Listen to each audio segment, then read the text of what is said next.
The door that knocks every night. I live alone in a small apartment. It's quiet. Too quiet. But every night at exactly 12 a.m., something strange happens.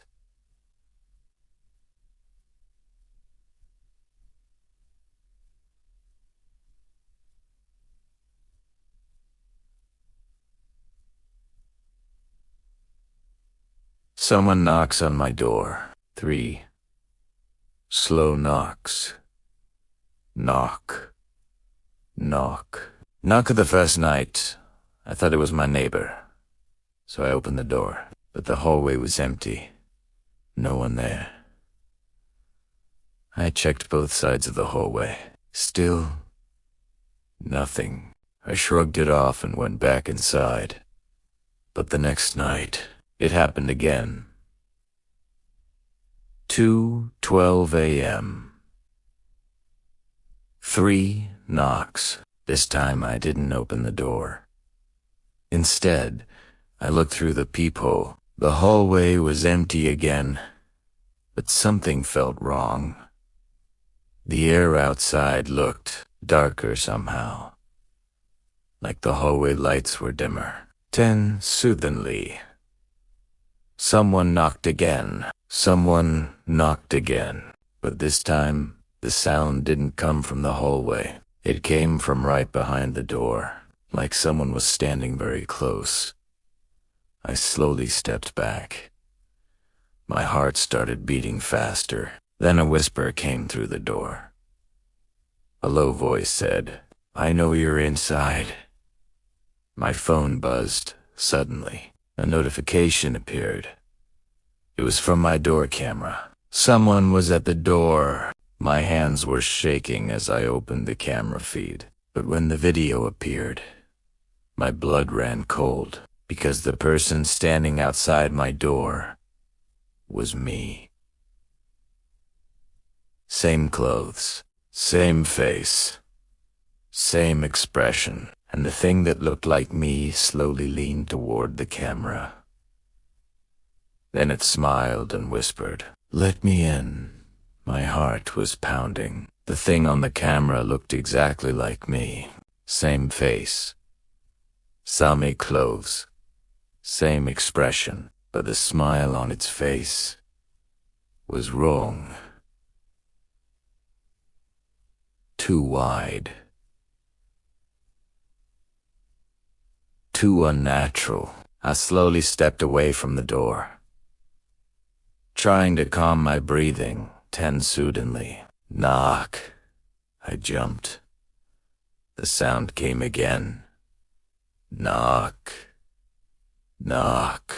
3 slow knocks. Exactly like before. My phone buzzed again. Another notification from the door camera. I hesitated for a moment. Then I opened the camera feed again. The thing that looked like me was still standing there, but now it was closer to the camera. So close that its face filled the screen. Its eyes weren't blinking.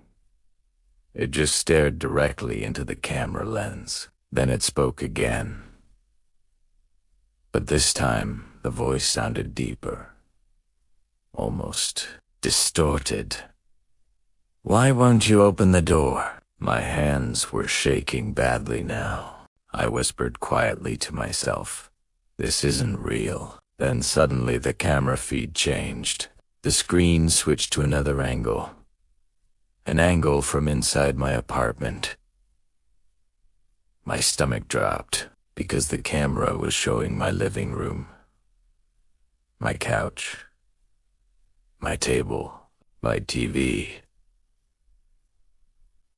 Someone had access to a camera inside my home. The camera slowly turned, scanning the room until it pointed directly at me, standing in the hallway. Then the thing outside the door started laughing, a slow, creepy laugh, and it whispered through the door, "If you don't let me in, I'll come in another way." The words echoed through the door. "If you don't let me in, I'll come in another way." My entire body felt cold. I looked at my phone again. The camera inside my apartment was still moving, slowly scanning the room, like someone was searching for me. Then it stopped. The camera pointed directly at the hallway where I was standing. My heart dropped, because the camera feed showed something terrifying, baying me. Someone was standing there. I quickly turned around. But the hallway behind me was empty. Nothing. No one. My breathing became heavier. I looked back at the phone screen again. The figure was still there, standing right behind me, smiling. But I couldn't see it in real life. Suddenly, the knocking started again, but this time it wasn't coming from the door. It was coming from inside my apartment walls. Knock. From the left wall. Knock. From the ceiling. Knock. From the floor. The voice outside the door whispered again. You should have opened the door. My phone buzzed one last time. The door camera sent a final notification. Door opened. But I never touched the handle. Slowly, the door behind me creaked open, and the last thing I heard was my own voice whispering, "Thanks for letting me in."